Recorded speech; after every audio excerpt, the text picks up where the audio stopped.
Welcome to Story Comic Presents, where we interview amazing storytellers and artists. This is episode 427.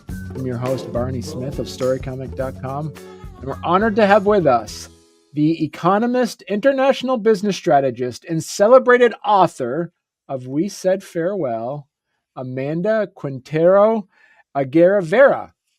Thank you very much, Barney. That was close, I think. That was close. That was close. So this is exciting. So we're talking internationally. Our voices are going across the Atlantic Ocean right now. You are in Spain, and I'm here in Vermont. And you just had, so Amanda, you just had recently come out with your first book, We Said Farewell, Stories of Forced Exile. That's And right. that came out about a year or so ago, correct?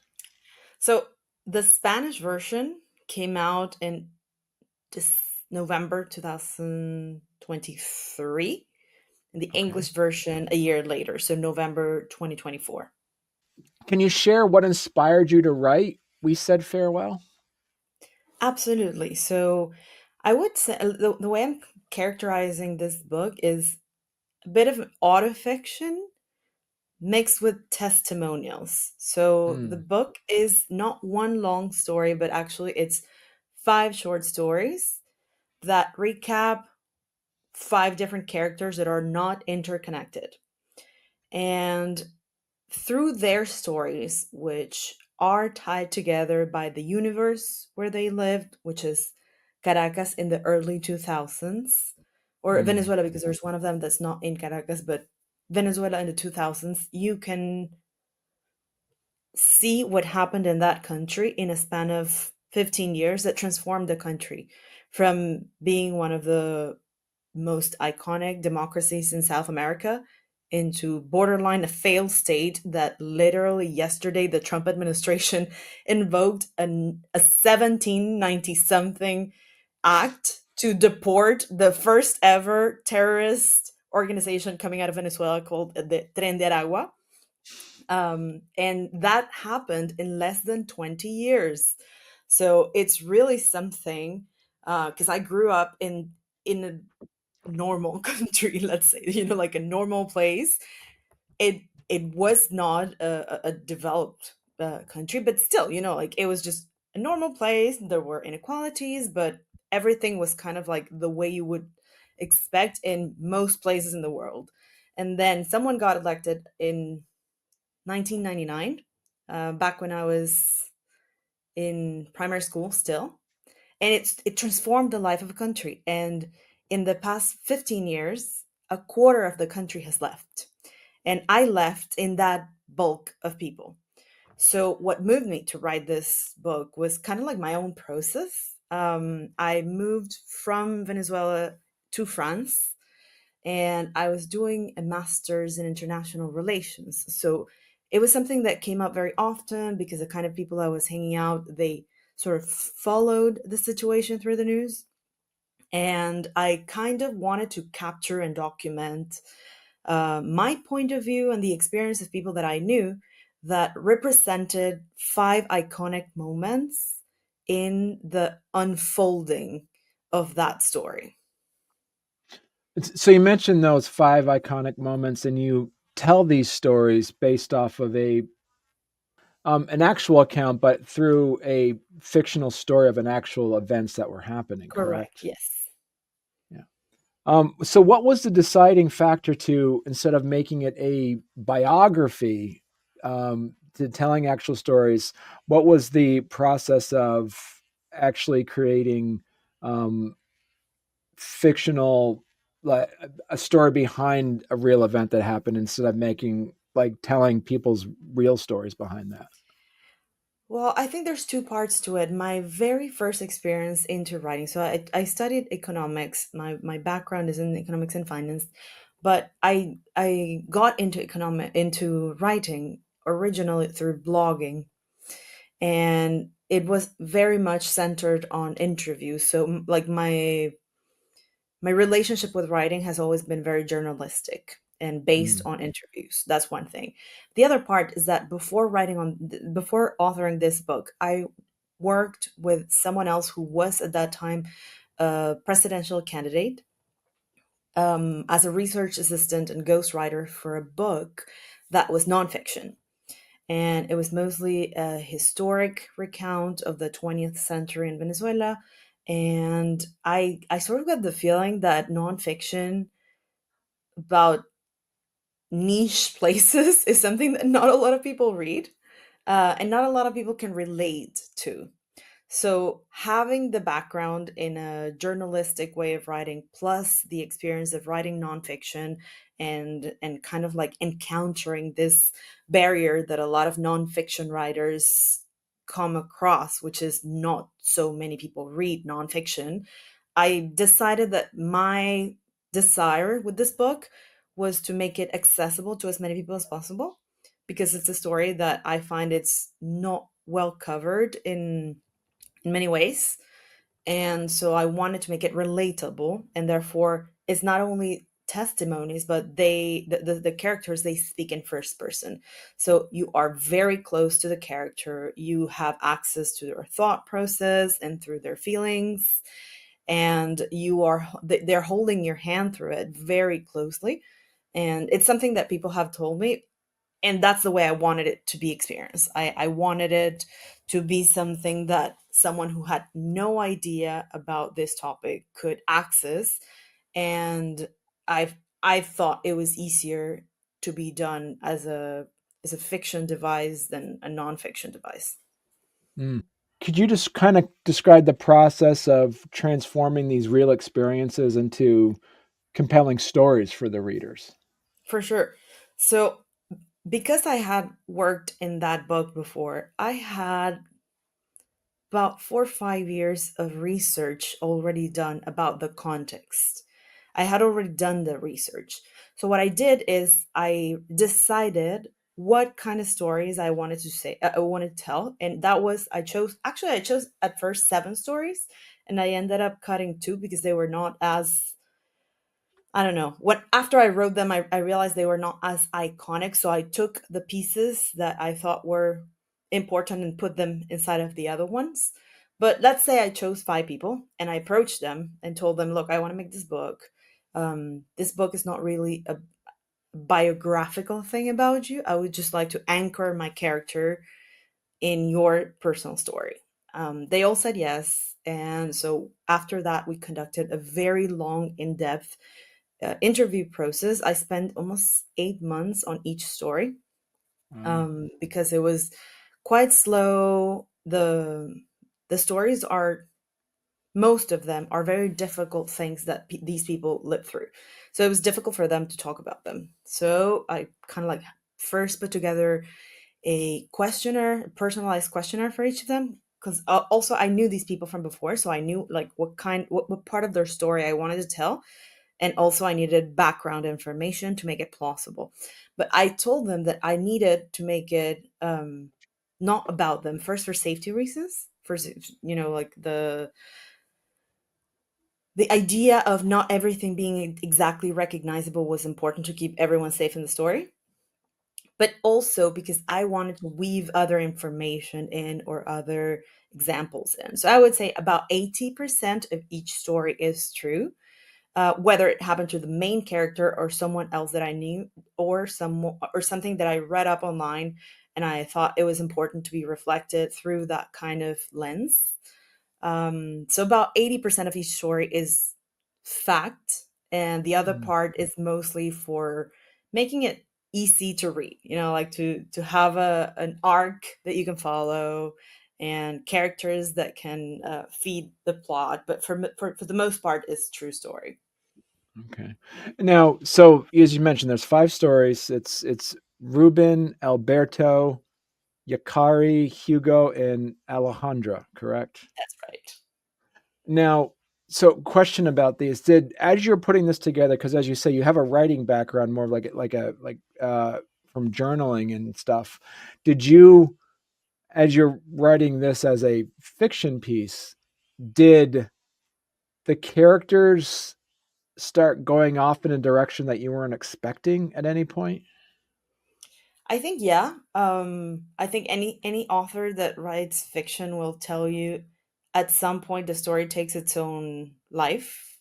And it, especially on the second read, I think on at least my process was on the first write, I poured the interviews into a timeline, basically. Also, it was the first time I was writing this, so probably I did a lot of things that could have been done in a more efficient way. But the very first thing I did was I took the interviews that I had already done, and I created a storyline with them, and I I left it for a long time by like Mm. sitting on its own. And then I came back to them, some of them years later. And when I came back to them, I realized there were things that were missing from the story that were not necessarily facts, but they were either tension. So like in some parts of the story, you needed something else to happen. Like it was Mm. just too much preamble for something that is going to like develop later on, but you needed subplots or something to create a little bit more entertainment in the meantime. And so yeah, sometimes the stories took their own curse, but mostly because of the pace that I wanted to keep, because I had as a goal that the reader should feel one specific feeling predominantly over each story. They each have their Mhm. own style. And so for the first one, it was frustration. Like the reader was supposed to feel frustrated by the end, because that is the core frustration, the core feeling that the character is going through. Whereas the second one tends to be, it's fear. Like it's a story of a kidnapping. So there's a lot of things that are thrilling in it, and sometimes the dialogues go into crazy places. But yeah, again, because the story sort of asked for it in a way. Well, hey there. If you're enjoying our podcast, don't forget to subscribe on YouTube or leave us a 5-star review on your favorite podcast platform. Your support means the world to us and helps us keep this show going. We love hearing from you, so any feedback is welcome. And thank you for being a part of our podcast family and for all your support. It truly means a lot to us. What role do you think literature can play in raising awareness about political and social issues?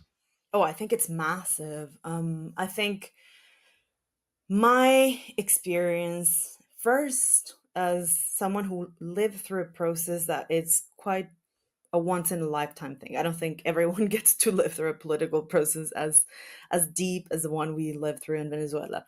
Second, as someone who studied like social ish like sociology, economics, and international affairs, a lot of political science there. Um, my perspective is that what the French call grand public, so like the majority of people don't have the time to really go in depth and study everything that's out there to be studied. Like, absolutely no Mm. one's going to do that. So, telling stories raises awareness about whatever the story is about. So, if you watch a lot of, I don't know, World War II content, you probably end up knowing a lot about World War II, whether you were expecting it or not. And it's a very human way to connect with the empathy and experience that other people have gone through. But I think it's a great vehicle, probably the most powerful, I think. What do you believe is the biggest misconception people might have about life under an authoritarian regime? Oh, so many.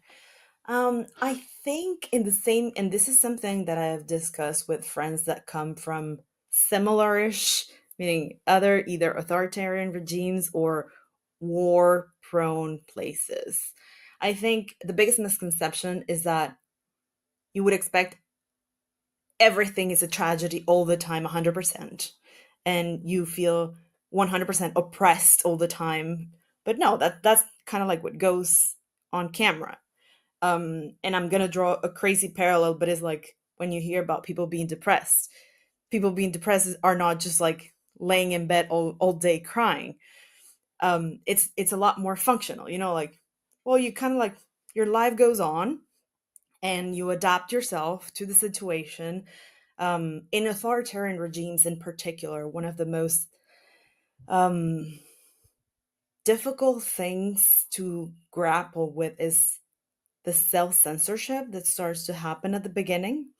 Every subject becomes thorny quickly, and it becomes difficult to talk about it with anyone who you might think that is opposing your views, because you're not safe to have an open discussion. And one thing that starts to happen very early in an authoritarian regime is that you start self-censoring, and eventually that leads to a lot of mistrust and isolation. And I think that is one of the most difficult things to see from outside, because the very dramatic parts, like the ones that mean, I don't know, political prisoners, or battles out in the street, or the secret police arriving to your home, that kind of thing, are the the most difficult ones, but they don't happen all the time. Mm. The self censorship part, I think, is really misunderstood.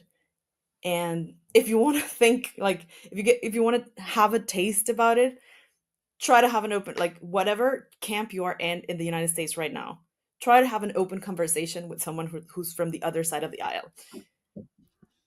If you want, that if you want to stay friendly, you cannot go to increasingly more and more places. Like, the Mm. conversation has to stay in very narrow lanes. And eventually, in authoritarian places, this just permeates every part of life, and I think that's really misunderstood from outside. What advice would you give other writers who want to tackle similar themes of political turmoil and exile? It's difficult to advise everyone without knowing the political consequences, because I've talked about this with other writers, Mm. and it depends on the consequences that your specific government can have. Like, I've talked to people who were poised to be ambassadors, and that political career died after they published something. I've talked to people for whom the fact that they published something against the government means insecurity to their own families or to their own assets. So from the from how far you can go, I wouldn't dare to give advice, because it's very country dependent. But in general, I would, one thing that I chose and that it served me, and that people who have read my book have told me that they really appreciate it, was that I used a first account. I used the Mm. voice of people who lived through something objectively, and there's no one who can say they did not live through that and that they didn't feel that way. Mm. When you try to do nonfiction, historic nonfiction about a country, you will be giving a judgment. That's inevitable. You will have an editorial line, and you will give your own opinion about whether the choices that were made were successful or not. Mm. Whereas the fiction vehicle gives you the option to show and don't tell. This is called your inaugural book. So there's an insinuation that you're going to be working on other books as well. Yeah, I think I will continue. I already have a book that's kind of like halfway there. Um, it has nothing to do with either Venezuelan or political content. It's a collection of travel anecdotes from my past, I don't know, 10 years probably. Things that I've been collecting snaps of in my Instagram. So they're very short, kind of almost microfiction, and they are a bit unhinged. So I'm thinking that the title is going to be Unfiltered. And they tend to be comical in character. So, Amanda, if people want to learn more about your book and you as a writer, where's the best place they could go to? Either my website or my Instagram, because I do have a TikTok account, but TikTok it's its own dimension, and yeah, making it on TikTok is something else. So I chose a bit of an unfortunate French name for it. I didn't think this through when when I chose the name, but I'm gonna read it in English. It's lesmotsamanda.com. So that Okay. means the words of Amanda in French. Uh-huh. Les mots de, actually, de, amanda.com. Okay. LESMOTSDE, amanda.com. And my Instagram is the same one, my author Instagram.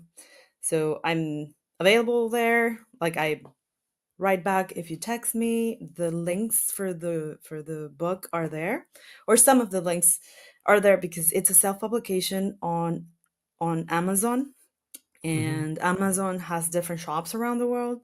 So, for example, if you're in Canada, there's a .ca, or if you're in Japan, is .jp. But I got the main ones on the website because those are the places where most people are purchasing the book.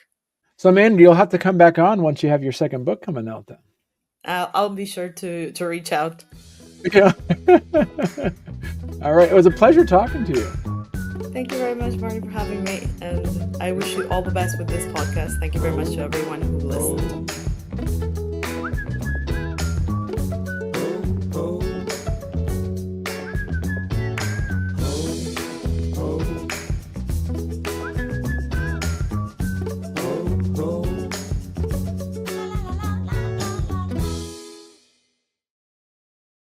All right, let's get the intro in, and then we'll jump right into it. Now, I gotta make sure I gotta say your last name correctly here. It Okay. is all right. So Amanda Quintero, I got that part right, I believe. You can leave it at that if you want.